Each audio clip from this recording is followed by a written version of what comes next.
Hi, my name is John with Onyx Imaging here in Tulsa, Oklahoma. We are the highest rated printer service center nationwide. If you're interested in learning how to receive free labor on all of your service calls as well as how to qualify for free printer upgrades, contact us today. We're here for all of your printer and office supply needs. Okay, today we're going to show you how to change a drum in a Brother MFC-7360. It's a pretty simple process. The first thing we've got to do is open up the front of the printer. Then remove the toner and drum. They come out together. Once we pull those out, we want to separate the toner from the drum. So you're going to push down on the little green tab, lift up, and remove the toner from the drum. I'm going to set the old one off to the side here. And we'll get a new Onyx brand Brother drum.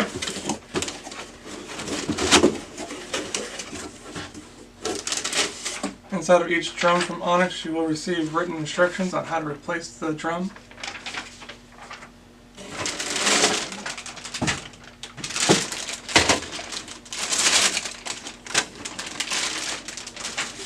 Okay, so now we've got a new drum.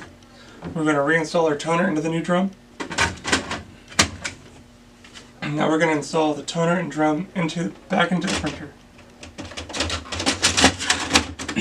Make sure it's seated all the way inside the printer. And we're going to leave the door open, and you're going to push the clear button. Once you push the clear button, it's going to ask replace drum, yes or no. You're going to push 1 for yes. And once you do that, you can close the door. And it's that simple. You're back up and printing.